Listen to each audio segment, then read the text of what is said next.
Chinnaswamy stadium ಕಾಲ್ತುಳಿತ case ಮೂವರು IPS ಅಧಿಕಾರಿಗಳಿಗೆ ಕೇಂದ್ರದಿಂದ ಶಾಕ್. ಐಪಿಎಸ್ ಅಧಿಕಾರಿಗಳ ಅಮಾನತು ಕೊನೆಗೂ ಅಂಗೀಕಾರ ಆಗಿದೆ. ಚಿನ್ನಸ್ವಾಮಿ ಸ್ಟೇಡಿಯಂ ಕಾಲ್ತುಳಿತ ಕೇಸ್ ವಿಚಾರಕ್ಕೆ ಸಂಬಂಧಪಟ್ಟಂತೆ ಐಪಿಎಸ್ ಅಧಿಕಾರಿಗಳಿಗೆ ಕೇಂದ್ರದಿಂದ ಶಾಕ್ ನೀಡಲಾಗಿದೆ.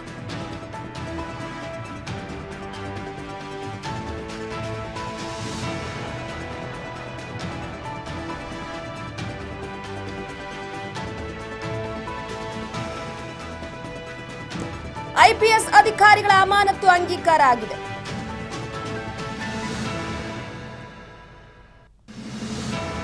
ಅಧಿಕಾರಿಗಳ ಅಮಾನತು ಆದೇಶವನ್ನ ಅಂಗೀಕರಿಸಿದೆ ಕೇಂದ್ರ. ದಯಾನಂದ್, ವಿಕಾಸ್ ಕುಮಾರ್, ಎಚ್.ಸಿ. ಶೇಖರ್ ಅಮಾನತು ಮಾಡಲಾಗಿತ್ತು. ಈಗ ಅದು ಅಂಗೀಕಾರ ಆಗಿದೆ. ರಾಜ್ಯ ಸರ್ಕಾರದಲ್ಲಿ ಸಲ್ಲಿಸಿದ ವರದಿ ಅಂಗೀಕರಿಸಿದೆ ಕೇಂದ್ರ ಸರ್ಕಾರ. ಈಗ ರಾಜ್ಯ ಸರ್ಕಾರದ ವರದಿಯನ್ನ ಅಂಗೀಕರಿಸಿದೆ. ಈ ಬಗ್ಗೆ ಮಾಹಿತಿಯನ್ನು ಕೂಡ ಖಚಿತಪಡಿಸಿರುವಂಥದ್ದು. ಬೆಂಗಳೂರಿನಲ್ಲಿ ಉಂಟಾದಂತಹ ಚಿನ್ನಸ್ವಾಮಿ ಸ್ಟೇಡಿಯಂನಲ್ಲಿ ಕಾಲ್ತುಳಿತ ಪ್ರಕರಣಕ್ಕೆ ಸಂಬಂಧಪಟ್ಟಂತೆ ಮೂವರು ಐಪಿಎಸ್ ಅಧಿಕಾರಿಗಳಿಗೆ ಕೇಂದ್ರ ಶಾಕ್ ಕೊಟ್ಟಿದೆ.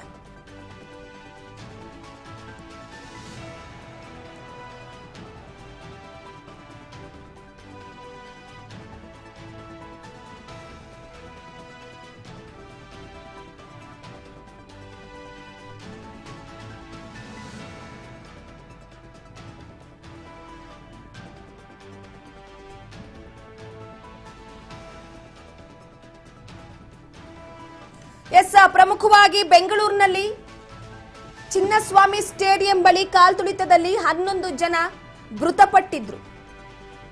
ಈ ಮೃತಪಟ್ಟ ವಿಚಾರಕ್ಕೆ ಸಂಬಂಧಪಟ್ಟಂತೆ ಅಲ್ಲಿ ಪೊಲೀಸರ ಭದ್ರತೆ ವೈಫಲ್ಯವೇ ಕಾರಣ. ಈ ಹಿನ್ನೆಲೆಯಲ್ಲಿ 3 ಐಪಿಎಸ್ ಅಧಿಕಾರಿಗಳನ್ನು ಅಮಾನತು ಮಾಡಲಾಗಿತ್ತು.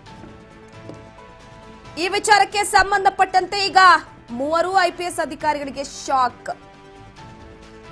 ಇದನ್ನ ಕೇಂದ್ರ ಅಂಗೀಕರಿಸಿದೆ.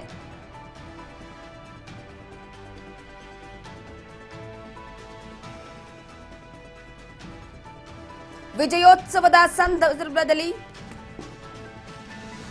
ಐಪಿಎಸ್ ಅಧಿಕಾರಿಗಳ ತಲೆದಂಡ ಆಗಿತ್ತು. ಯಾಕಂದ್ರೆ ಆರ್ಸಿಬಿ ಅಭಿಮಾನಿಗಳ ಸಾವಿಗೆ ನೇರ ಕಾರಣ ಪೊಲೀಸ್ನವರೇ ಎಂದು ಈ ಬಗ್ಗೆ ಮಾಹಿತಿಯನ್ನ ಕೊಡ್ತಾರೆ ನಮ್ಮ ಪ್ರತಿನಿಧಿ ರೇಣುಕಾ ಸಂಪರ್ಕದಲ್ಲಿದ್ದಾರೆ. ರೇಣುಕಾ, ಪ್ರಮುಖವಾಗಿ ಐಪಿಎಲ್ ವಿಜಯೋತ್ಸವದ ಸಂದರ್ಭದಲ್ಲಿ ನಡೆದಂತಹ ದುರಂತವನ್ನ ಮರೆಯೋದಕ್ಕೆ ಸಾಧ್ಯವಿಲ್ಲ. 11 ಜನರ ಸಾವಿಗೆ ನೇರ ಕಾರಣ ಪೊಲೀಸ್ ವೈಫಲ್ಯ ಅನ್ನುವಂಥದ್ದನ್ನೇ ಸರ್ಕಾರ ಮುಂದಿಟ್ಟಿತ್ತು. ಸೊ ಫೈನಲಿ ಅಂತೂ ಇಂತೂ ಅದು ಕೇಂದ್ರದಲ್ಲೂ ಕೂಡ ಅಂಗೀಕಾರ ಆಗಿದೆ. ಇದ್ರ ಬಗ್ಗೆ ಮಾಹಿತಿ ಕೊಡೋದಾದ್ರೆ ರೂಪಾ, ಕಳೆದ ತಿಂಗಳು ಏನು ಬೆಂಗಳೂರು ಚಿನ್ನಸ್ವಾಮಿ ಸ್ಟೇಡಿಯಂನಲ್ಲಿ ನಡೆದಂತಹ ಆರ್ಸಿಬಿ ಒಂದು ಸಂಭ್ರಮಾಚರಣೆಯ ಸಂದರ್ಭದಲ್ಲಿ ನಡೆದಂತಹ ಕಾಲ್ತುಳಿದ ಪ್ರಕರಣಕ್ಕೆ ಈಗಾಗಲೇ ಸರ್ಕಾರಕ್ಕೂ ಕೂಡ ಸಾಕಷ್ಟು ಒಂದು ಮುಜುಗರವೂ ಕೂಡ ಉಂಟಾಗಿತ್ತು. ಅನ್ಯಾಯವಾಗಿ 11 ಜನರ ಅಮಾಯಕರ ಪ್ರಾಣವನ್ನು ಕೂಡ ಆ ಒಂದು ಸಂದರ್ಭದಲ್ಲಿ ಕಳೆದುಕೊಳ್ಳುವ ಒಂದು ಪರಿಸ್ಥಿತಿ ಕೂಡ ಎದುರಾಗಿತ್ತು. ಇದಕ್ಕೂ ಕೂಡ ವಿಪಕ್ಷ ನಾಯಕರುಗಳು ಕೂಡ ಸರ್ಕಾರದ ವಿರುದ್ಧ ಸಾಕಷ್ಟು ಒಂದು ಆಕ್ರೋಶವನ್ನು ಕೂಡ ವ್ಯಕ್ತಪಡಿಸಿದ್ರು. ಅದ್ರ ಜೊತೆಗೆ ಸಾರ್ವಜನಿಕರು ಕೂಡ ಸರ್ಕಾರದ ವಿರುದ್ಧ ಮತ್ತೆ ಅವರ ಒಂದು ಈ ಲೋಪದೋಷಗಳ ವಿರುದ್ಧ ಒಂದಿಷ್ಟು ಆಕ್ರಂದವನ್ನು ಕೂಡ ವ್ಯಕ್ತಪಡಿಸಿದ್ರು.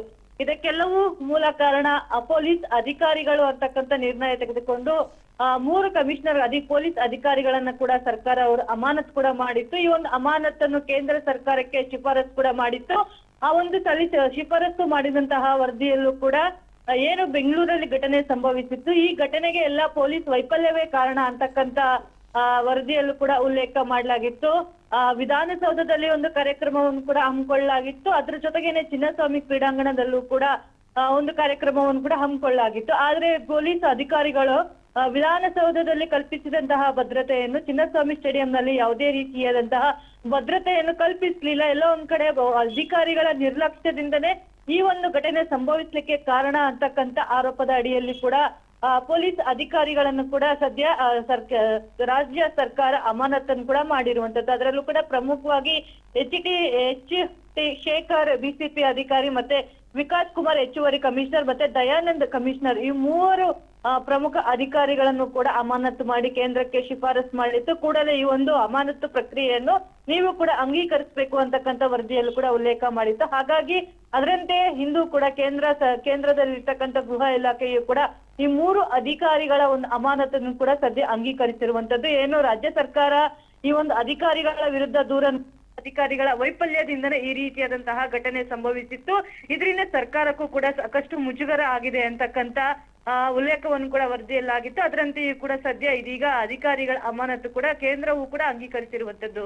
ರೂಪ ಎಸ್, ಪ್ರಮುಖವಾಗಿ ನೋಡಿ ಈಗಾಗಲೇ 3 IPS ಅಧಿಕಾರಿಗಳು ಕೂಡ ಕಾನೂನು ಹೋರಾಟಕ್ಕೂ ಕೂಡ ಮುಂದಾಗಿದ್ರು. ಅದರ ಜೊತೆಗೆ ಏನಾಗಿದೆ ಅಂತಂದ್ರೆ ಯಾರೋ ಮಾಡಿದ ತಪ್ಪಿಗೆ ಇಲ್ಲಿ ಹೊಣೆಯಾಗದೇ ಇಲ್ಲದವರು ಹೊಣೆಯಾಗಿದ್ದಾರೆ. ಸೊ ಈ ಹಿನ್ನೆಲೆಯಲ್ಲಿ ನೋಡೋದಾದ್ರೆ ಯಾವತ್ತೂ ಕೂಡ ಕಮಿಷನರ್ಗಳನ್ನ ಈ ರೀತಿಯಾಗಿ ಅಮಾನತು ಮಾಡದೇ ಇರಲಿಲ್ಲ. ಆದ್ರೆ ಈ ಒಂದು ಘಟನೆ ಕೇವಲ ರಾಜ್ಯದಲ್ಲಿ ಮಾತ್ರ ಅಲ್ಲ, ಇಡೀ ರಾಷ್ಟ್ರದಾದ್ಯಂತ ಇದೇ ವಿಚಾರ ಎಲ್ಲೋ ಒಂದು ಕಡೆ ಚರ್ಚೆಗೆ ಗ್ರಾಸವಾಗಿತ್ತು. ಅಂತೂ ಇಂತೂ ಫೈನಲಿ ಎಲ್ಲೋ ಒಂದು ಕಡೆ ನ್ಯಾಯ ಸಿಗಬಹುದು ಅನ್ನುವಂಥದ್ದು 3 ಅಧಿಕಾರಿಗಳ ಒಂದು ಆಶಯ ಇತ್ತು. ಅದಕ್ಕೂ ಕೂಡ ಕಲ್ಲು ಬಿದ್ದಂತಾಗಿದೆ.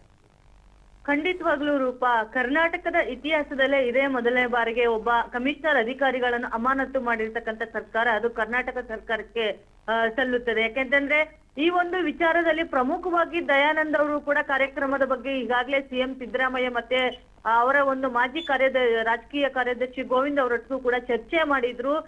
ಇಂದು ಏನು ಪಂದ್ಯಾವಳಿ 3ರಂದು ನಡೆಯುತ್ತೆ, 4ರಂದು ಕಾರ್ಯಕ್ರಮ ಬೇಡ, ಒಂದಿನ ಸಮಯಾವಕಾಶ ಕೊಡಿ, ಒಂದೇ ದಿನ ಆದ್ರೆ ನಮ್ಗೂ ಕೂಡ ಸೆಕ್ಯೂರಿಟಿ ಕಲ್ಪಿಸ್ಲಿಕ್ಕೆ ಒಂದಿಷ್ಟು ಗೊಂದಲಗಳು ಕೂಡ ಉಂಟಾಗುತ್ತೆ. ಹಾಗಾಗಿ ಈ ಒಂದು ಕಾರ್ಯಕ್ರಮ ಬೇಡ, ಹಿಂಗೆ ಕಾರ್ಯಕ್ರಮ ಮಾಡೋದಾದ್ರೆ ಚಿನ್ನಸ್ವಾಮಿ ಕ್ರೀಡಾಂಗಣದಲ್ಲಿ ಮಾತ್ರ ಮಾಡಿ, ವಿಧಾನಸೌಧದಲ್ಲಿ ಬೇಡ ಅಂತಕ್ಕಂತ ಸ್ಪಷ್ಟವಾಗಿ ಹೇಳಿದ್ರು ಕೂಡ ಸರ್ಕಾರದಲ್ಲಿ ಇರ್ತಕ್ಕಂತ ನಾಯಕರು ಏನಿದ್ದಾರೆ ಅವ್ರು 2 ಕಡೆ ಕಾರ್ಯಕ್ರಮ ನಡೆಯಲೇಬೇಕು ಅಂತಕ್ಕಂಥ ಆದೇಶದ ಹಿನ್ನೆಲೆಯಲ್ಲೂ ಕೂಡ ಈ ಒಂದು ಕಾರ್ಯಕ್ರಮ ಮಾಡ್ಲಾಗಿದೆ ಅಂತಕ್ಕಂತ ಆರೋಪವನ್ನು ಕೂಡ ಈಗಾಗಲೇ ಅಧಿಕಾರಿಗಳು ಕೂಡ ಹೇಳ್ತಾ ಇರುವಂತದ್ದು.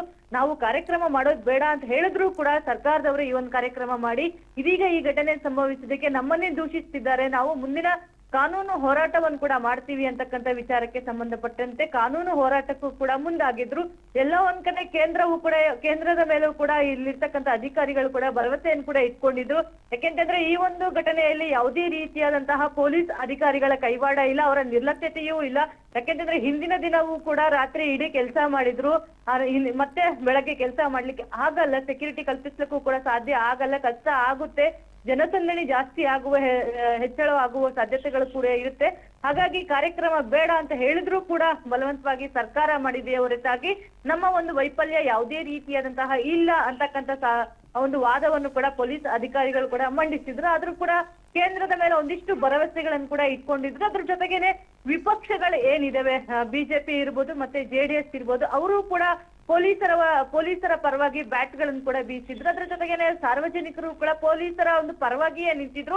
ಅಲ್ಲಿ ಸೆಕ್ಯೂರಿಟಿ ಅಷ್ಟೇನು ವೈಫಲ್ಯ ಇರ್ಲಿಲ್ಲ. ಆದ್ರೆ ಪಾಪ ಅವರು ನಿನ್ನೆಯಿಂದನೂ ಕೂಡ ಕೆಲಸ ಮಾಡಿದ್ರು, ಮತ್ತೆ ಬೆಳಗ್ಗೆನೂ ಕೂಡ ಕೆಲಸ ಮಾಡ್ಬೇಕಾಯ್ತು. ಹಾಗಾಗಿ ಈ ರೀತಿಯಾದಂತಹ ಘಟನೆ ಸಂಭವಿಸ್ಲಿಕ್ಕೆ ಪ್ರಮುಖ ಕಾರಣ ಆಯ್ತು. ಹಾಗಾಗಿ ಪೊಲೀಸರ ಒಂದು ಕರ್ತವ್ಯ ಲೋಪ ಇದರಲ್ಲಿ ಬರೋಲ್ಲ ಅಂತಕ್ಕಂತ ಅವ್ರ ಪರವಾಗಿ ಕೂಡ ಬ್ಯಾಟ್ ಕೂಡ ಬೀಸಿರುವಂತದ್ದು. ಅದಾಗಿಯ ನಂತರವೂ ಕೂಡ ಎಲ್ಲ ಒಂದ್ ಕಡೆ ಅವ್ರಿಗೂ ಕೂಡ ಭರವಸೆ ಕೂಡ ಇತ್ತು, ಈ ಒಂದು ಅಮಾನತನ್ನು ರದ್ದು ಮಾಡುವ ಸಾಧ್ಯತೆಗಳು ಕೂಡ ಸಾಕಷ್ಟು ಇರುತ್ತೆ. ಸರ್ಕಾರವು ಕೂಡ ಏಕಾಏಕಿ ಅಮಾನತು ಮಾಡಿರೋದ್ರಿಂದ ಸರ್ಕಾರಕ್ಕೂ ಕೂಡ ಸಾಕಷ್ಟು ಮುಜುಗರವೂ ಕೂಡ ಆಗಿತ್ತು. ಅದ್ರ ಜೊತೆಗೆ ಸಾರ್ವಜನಿಕರು ಅವರೆಲ್ಲರೂ ಕೂಡ ಸರ್ಕಾರದ ವಿರುದ್ಧವೇ ತಿರುಗಿ ಬಿದ್ದಿದ್ರು. ಹಾಗಾಗಿ ಅಮಾನತು ವಾಪಸ್ ಪಡೆಯುವ ಒಂದು ನಿರೀಕ್ಷೆಯಲ್ಲೂ ಕೂಡ ಅಧಿಕಾರಿಗಳಿದ್ರು. ಸದ್ಯ ಇದೀಗ ಕೇಂದ್ರವೂ ಕೂಡ ಅಂಗೀಕರಿಸಿರೋದ್ರಿಂದ ಮುಂದಿನ ಹೋರಾಟ ಯಾವ ರೀತಿ ಇರುತ್ತೆ ಅಥವಾ ಇಲ್ಲಿಗೆ ಇದನ್ನು ಕೈ ಬಿಡ್ತಾರ ಅಂತಕ್ಕಂತ ವಿಷಯವನ್ನು ಕೂಡ ನಾವು ಕಾದು ನೋಡ್ಬೇಕಾಗುತ್ತೆ. ರೂಪ, ಥ್ಯಾಂಕ್ ಯು ನಿಮ್ಮೆಲ್ಲ ಮಾಹಿತಿಗಾಗಿ ರೇಣುಕಾ. ಎಸ್, ಪ್ರಮುಖವಾಗಿ ನೋಡಿ ಸದ್ಯದ ಮಟ್ಟಿಗೆ ಎಲ್ಲೋ ಒಂದು ಕಡೆ ಈಗಾಗಲೇ RCB ವಿಜಯೋತ್ಸವದ ಸಂದರ್ಭದಲ್ಲಿ ಆದಂತಹ ಕಾಲ್ತುಳಿತ ಪ್ರಕರಣ 3 IPS ಅಧಿಕಾರಿಗಳ ಅಮಾನತಾಗಿತ್ತು. ಇದೇ ವಿಚಾರಕ್ಕೆ ಸಂಬಂಧಪಟ್ಟಂತೆ ಕೇಂದ್ರದಿಂದ ಈಗ ಇದಕ್ಕೆ ಅಂಗೀಕಾರ ಸಿಕ್ಕಿದೆ.